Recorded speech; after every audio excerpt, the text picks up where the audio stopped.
ထောင်300ပြည့်နှစ်များနောက်ပိုင်းတွင်စင်ကာပူ၏နောက်ဆုံးဘုရင်သည်သူ၏နိုင်ငံတော်ကိုဆုံးရှုံးခဲ့ရသည်သို့သောထိုရှုံးနမိတ်မှအဆင့်အရှိတောင်အာရှ၏အကြီးကျယ်ဆုံးသောအင်ပါယာများထဲမှတစ်ခုဖြစ်သည်မလက်ကကိုသူတည်ထောင်နိုင်ခဲ့သည်မလေးသမိုင်းတွင်သူ၏အမိမှာစင်ကာပူရယနေ့ခေတ်စင်ကာပူနိုင်ငံတည်ရှိရာခန္ဓာနူဟောင်း၏အုပ်ချုပ်သူအစ္စကန်ဒရာရှားဖြစ်သည်အစ္စကန်ဒရာရှားသည်စင်ကာပူကို1339ခုနှစ်မှ1398ခုနှစ်အထိအုပ်ချုပ်ခဲ့တော်လေယနေ့ခေတ်အင်ဒိုနီးရှားနှင့်အခြေစိုက်သည့်အင်အားကြီးမားသောဂျာဗာအင်ပါယာမာဂျာပါဟစ်ကိုအလုံးအရင်းနှင့်ရေချောင်းကျူးကျော်မှုကိုခံခဲ့ရသည်နန်းတွင်အတွင်သစ္စာဖောက်မှုနှင့်မြို့ကိုရိတ်ခဖြတ်ထောက်ထားသည့်ပြင်းထန်သောဝိုင်းဆန်ပိတ်ဆို့မှုများကြောင့်စင်ကာပူသည်ကျရှုံးခဲ့ရပြီးအစ္စကန်ဒရာရှားသည်သူ၏နောက်လိုက်များနှင့်အတူကျွန်းပေါ်မှထွက်ပြေးခဲ့ရသည်အိုးအိမ်ပဲထုပြီးလိုက်လံတိုက်ခိုက်နေသည့်ရှုံးနှိမ်ထားသောဘုရင်သည်အတိတ်မှပြန်ဆရန်လုံခြုံသောနေရာတစ်ခုကိုရှာဖွေရင်းမလေးကျွန်းဆွေတစ်လျှောက်အနောက်ဘက်သို့ဆုတ်ခွာခဲ့သည်1402ခုနှစ်တွင်သူသည်တရုတ်နှင့်အိန္ဒိယကြားအရေးပါသောရေကြောင်းလမ်းပေါ်ရှိစိတ်ကမ်းကောင်းတစ်ခုဖြစ်သည့်ဘာထရန်မြို့ဝီရှိတငါရွာလေးသို့ရောက်ရှိလာသည်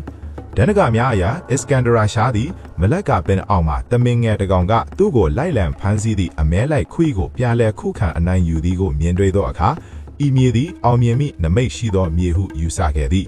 သူသည်ထိုနေရာမှတမျိုးတစ်ခုကိုတီထောင်ပြီးမလက်ကဟုအမည်ပေးခဲ့ကပြည်နှင်တန်းဘဝကိုအခွင့်အလန်းအဖြစ်၎င်းအားနည်းချက်ကိုအင်အားအဖြစ်၎င်းပြောင်းလဲနိုင်ခဲ့သည်ဘေးကင်းသောစိတ်ကံမြေပြာစာပေါ်မြေနှင့်အိုရန်လောက်ဟုခေါ်သောသစ္စာရှိသည့်ပင်လယ်ပြောလူမျိုးများ၏အကူအညီနှင့်မလက်ကသည်လင်းမြန်စွာပင်စနစ်တကျကုံထွက်ရေးစိတ်ကံတစ်ခုဖြစ်လာခဲ့သည်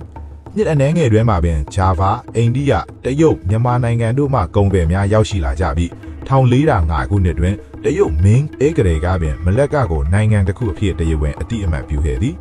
1417ခုနှစ်တွင်အစ္စကန်ဒရာရှားတီဗိုလ်ချုပ်ဂျန်ဟီနှင့်အတူတရုတ်နိုင်ငံကိုကိုယ်တိုင်ကိုယ်ကျတွားရောက်ခဲ့ပြီးရိုးတရာစရန်ကဲ့သို့သောရန်သူများ၏ရန်ကကာကွယ်ပေးမဲ့အင်အားကြီးမားသောအကာအကွယ်ကိုရရှိနိုင်ခဲ့သည်အစ္စကန်ဒရာရှားတီ1414ခုနှစ်ထမှကွယ်လွန်သွားခဲ့သောအခါမြို့တစ်မြို့ထံမကသောအမွေအနှစ်ကိုခြံရိပ်ခဲ့သည်သူသည်အရှေ့တောင်အာရှကိုရာစုပေါင်းများစွာပုံဖော်ပေးခဲ့သည့်ကုန်းထွဲရေးကင်ပါယာမလက်က၏အုတ်ရန်မြေကိုချပေးခဲ့သူဖြစ်သည်ဒီလိုသမိုင်းကြောင်းဗီဒီယိုများထပ်မံမြင်တွေ့နိုင်ဖို့ follow လုပ်ထားပေးကြပါ